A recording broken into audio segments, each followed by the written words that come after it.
Peace.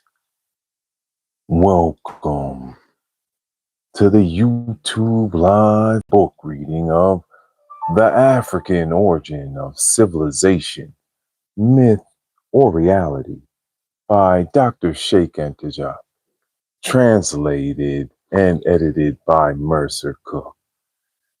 And I'm your moderator and narrator, Uriel.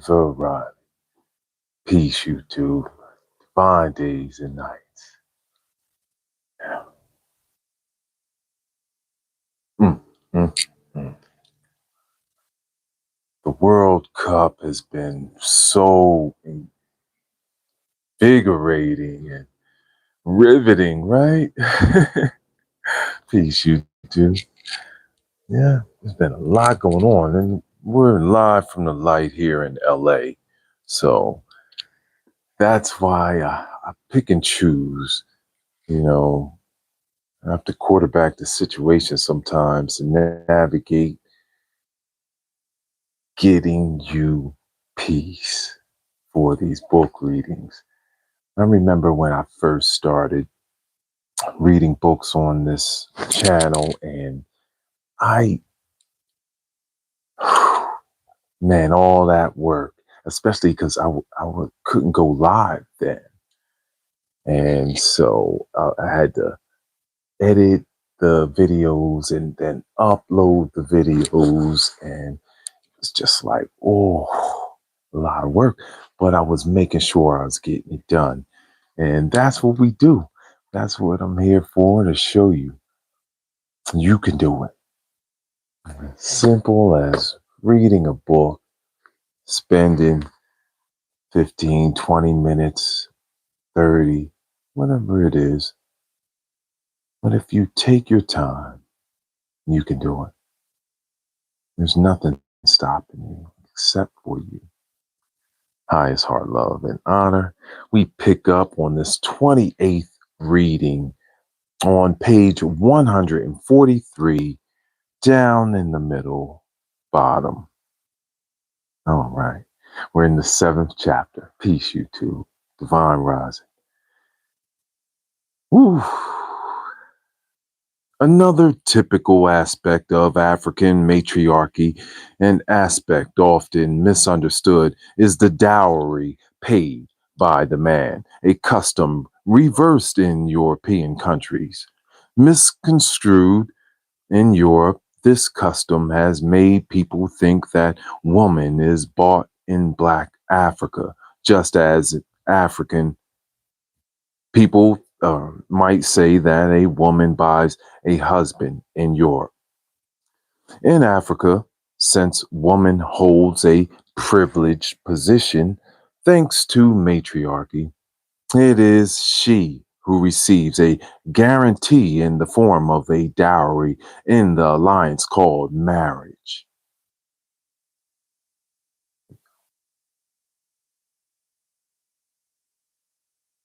What proves that she is not bought like a slave is that she is not riveted to the conjugal home by the dowry.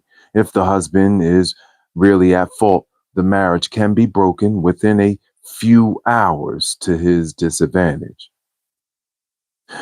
Contrary to the legend, the least onerous tasks are revered and reserved for women. What is the origin of Negro matriarchy?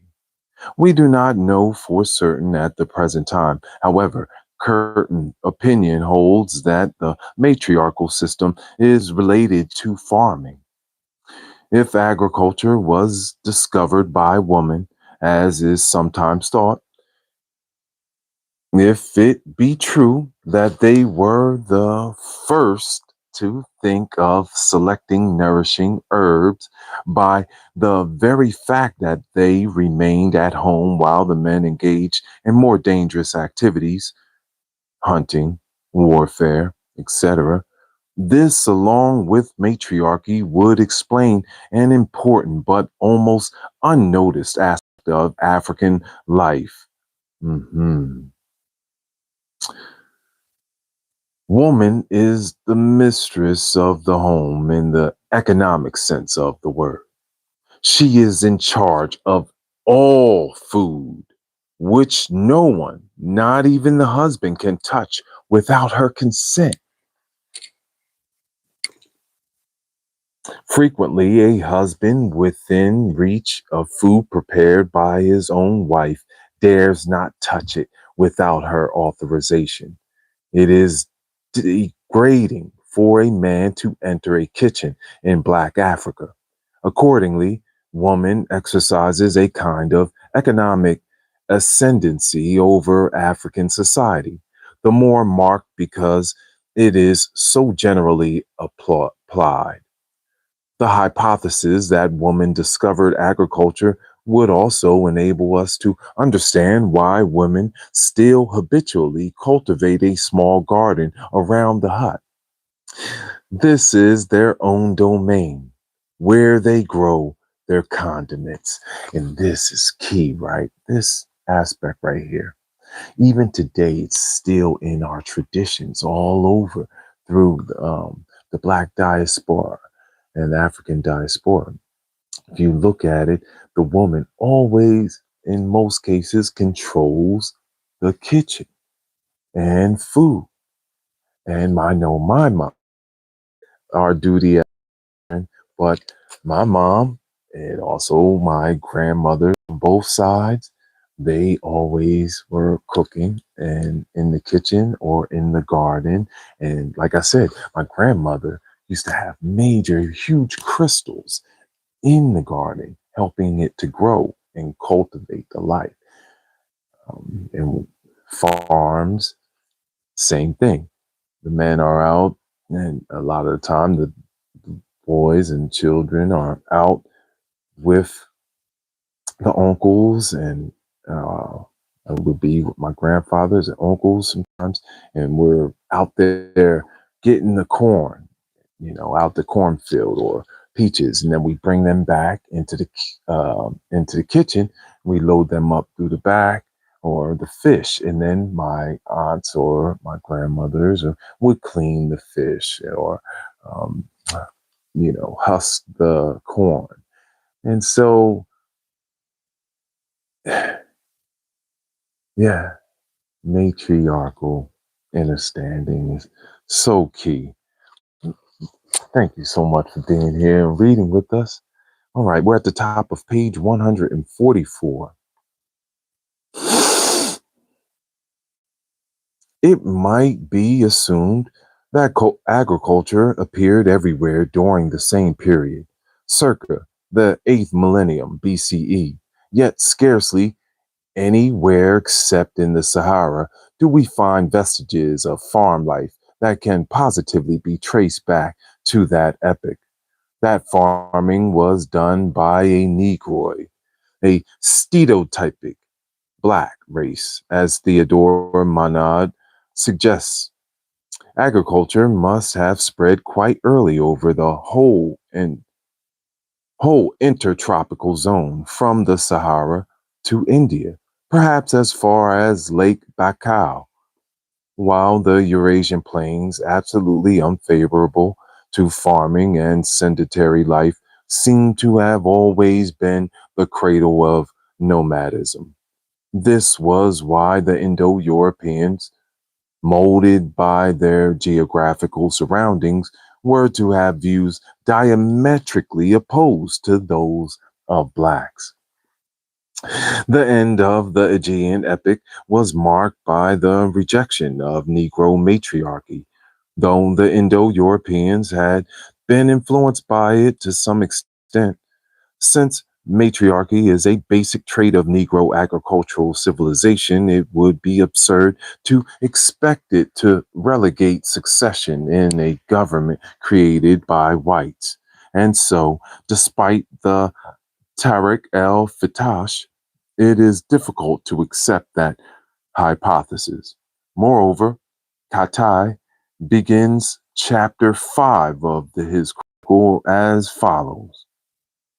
It is time now to return to our subject, the biography of the Askia.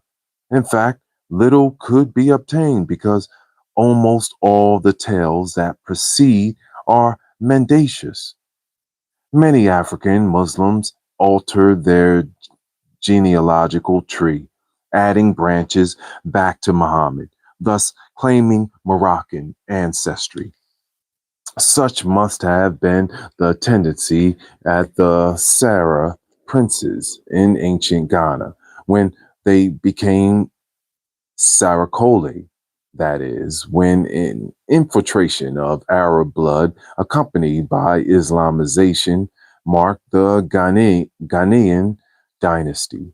Thanks to Arab chroniclers of the Middle Ages, it is known that the black rulers of Ghana reigned over the Berber Tuareg of the Adugos, who paid them tribute. Adugos sounds curiously like a Germanic root.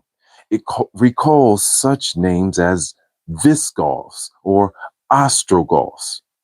This notion fits in with the hypothesis of a Vandal, Germanic origin of the Berbers. Yes.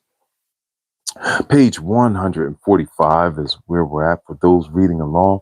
And in the replays in the playlist, right, I will put in the description a brief vocabulary so you can see some of the actual words and look them up and dive into those a little bit more. And like I did when I was first reading this information, it's very, very helpful to have that vocabulary. And I've been given a lot of thanks on these book readers. I'm seeing the numbers just keep shooting up. So thank you so much for diving into the playlist of all the books we read here on this peaceful part of YouTube where we read books and learn from masters.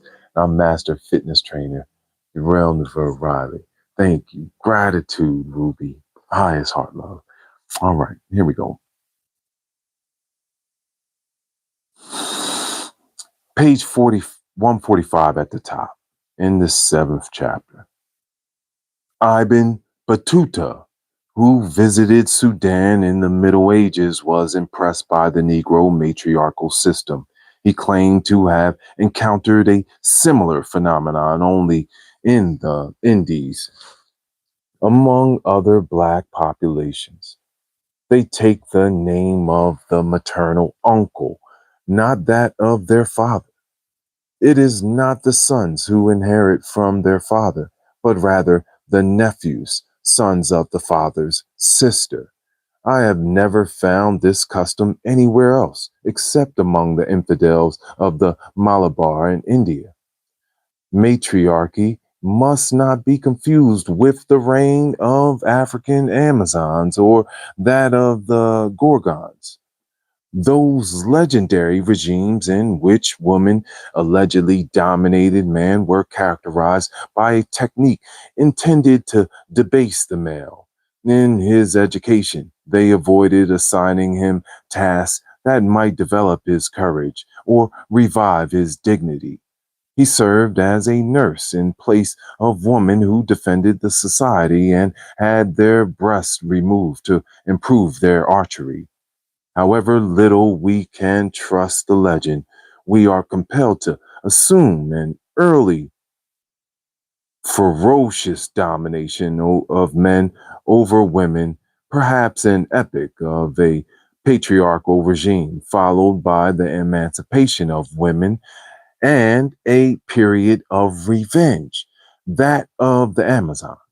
This revolt and victory of women over men must have been merely partial, for there were allegedly but two nations of Amazons and Gorgons in early antiquity. The fact that the Amazons were intrepid horsewomen inclines us to think that they came from the Eurasian plains. If that region is indeed the original habitat of the horse, as is claimed. The matriarchal system proper is characterized by the collaboration and harmonious flowering of both sexes, and by a certain preeminence of woman in society. due originally to economic conditions, but accepted and even defended by man.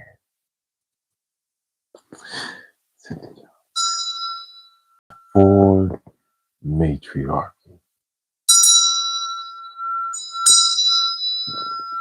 In Black Africa, it's always been known. Always revered the woman. See it all time and time again. As you can see with the statues behind me, if you were to look at them up close, you would see, especially the Dogon, is they have breasts.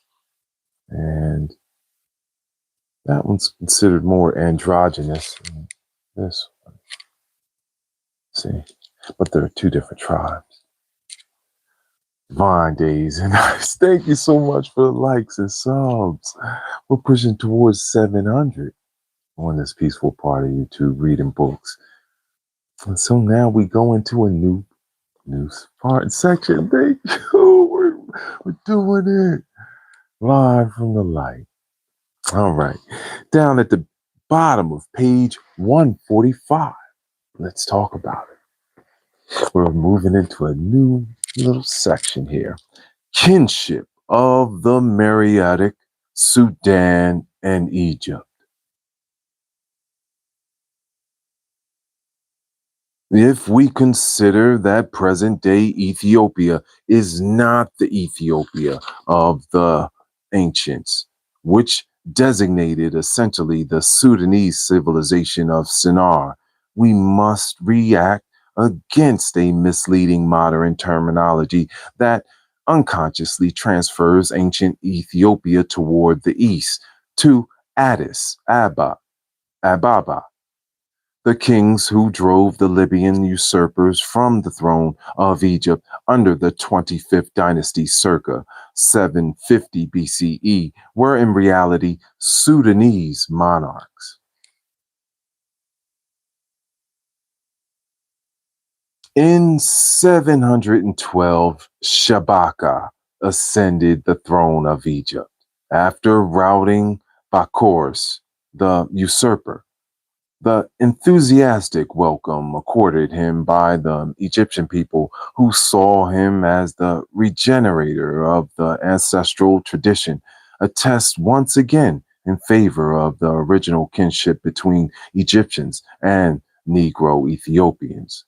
Ethiopia and the African interior have always been considered by Egyptians as the Holy Land from which their forebears had come. This passage from Cherubini indicates the reaction of the Egyptians to the advent of the Black Dynasty from the land of Kush, the Sudan. In any event, it is remarkable that the authority of the king of Ethiopia seemed recognized by Egypt less as that of an enemy imposing his rule by force than as a guardianship invited by the prayers of a long-suffering country afflicted with anarchy within its borders and weakened abroad. In this monarch, Egypt found a representative of its ideas and beliefs, a zealous regenerator of its institutions, a powerful protector of its independence. The reign of Shabaka was in fact viewed as one of the happiest in Egyptian memory. His dynasty, adopted over the land of the pharaohs, ranks 25th in the order of succession of national families who have occupied the throne.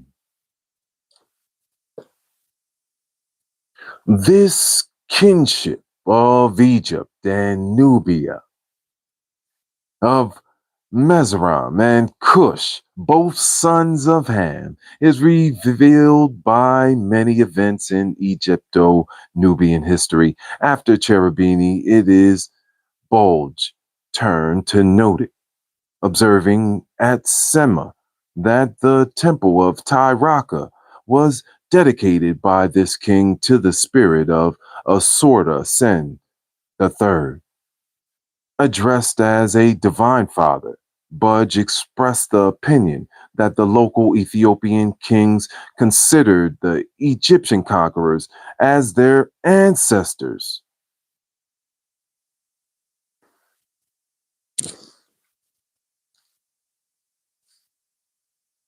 Gems. Nevertheless, Budge takes into account the Egyptians' conviction that he was united by close bonds to the people of Punt, that is, to the Ethiopia of today. He notes finally that the inhabitants of Punt had been described as wearing, in that very remote epoch, the time of Queen Hatshepsut, the peculiar plaited beard that adorns the face of the gods on all Egyptian representations. Hmm. Queen Hatshepsut. What? Yes. Oh, I love it. All right, top of page 147. That quotation hardly needs comment. The last factor mentioned, the plaited beard, is still seen in Black Africa today. The Egyptians were convinced not only of the close ties between two peoples, but also of an original biological kinship, that of having the same ancestor as the blacks who then inhabited the land of Punt. This was the common ancestor that Egyptians and Nubians both adored as the god Amon, who, as we have seen, is the god of all Black Africa today. We'll pause right here. Peace, peace, highest heart love, Zotar.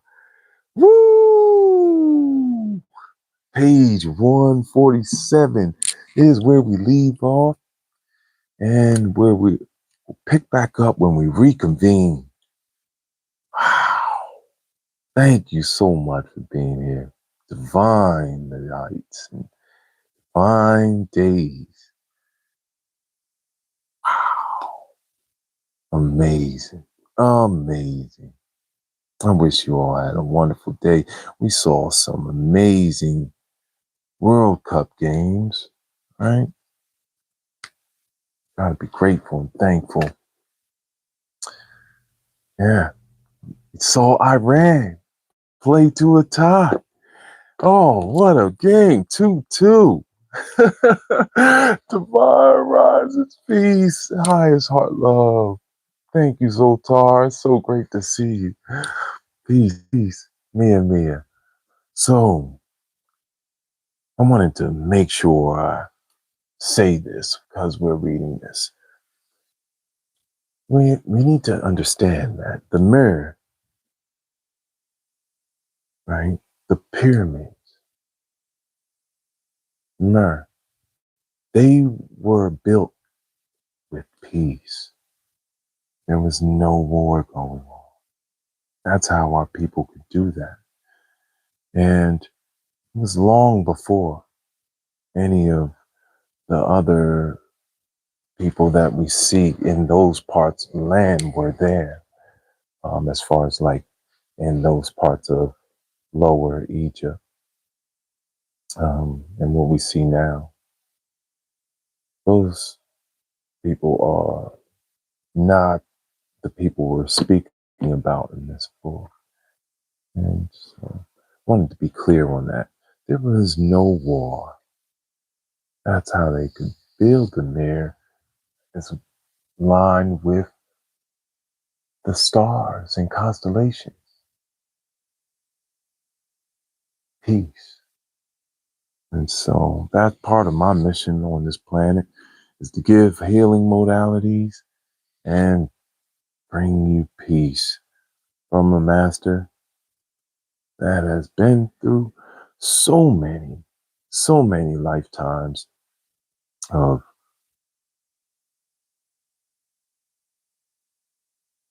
perfecting doing it right, living in accordance with harmony and nature. That's why we drink love water and sing I love you to ourselves, sing I love you to our friends and family, because we're shining that light. And that's what's most important, is to really lift the people up. We have enough things that can tear us down. When we stay grounded, you can reach, you can pull others up, you know? Like when I was climbing up the mountain to the highest peak, and I was like, whew, I was like, oh, saw a little grass, start climbing up. And then I could go back and, come on, here you go, Messiah. And then I could pull him up, you know? And this is a lesson.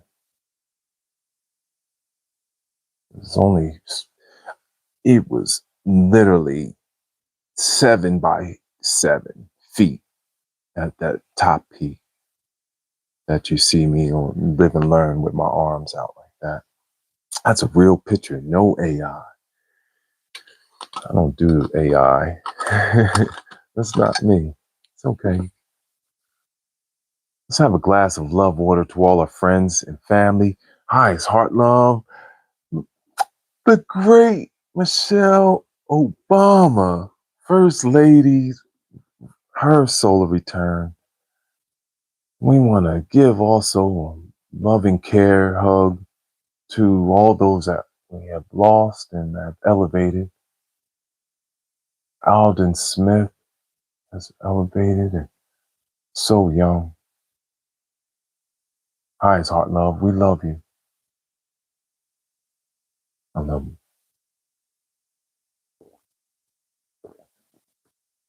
I love you. I love you. I love you. Fine days and nights.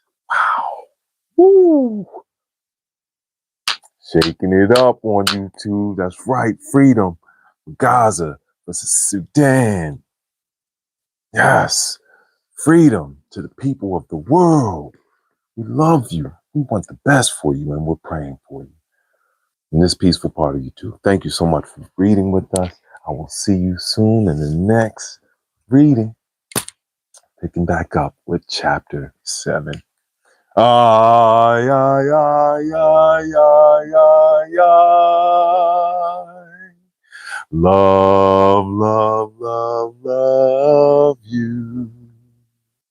I love you, you. We love you, Michelle. Yes, we love you. And to all our friends and family, all those shining the light, highest heart, love, and honor. I had the pleasure of running the youth build program in Tampa Bay, Florida. I used to build houses, work with Habitat for Humanity, with the great, great people around there. And highest heart, love, all of you. I'll see you soon. Peace, peace.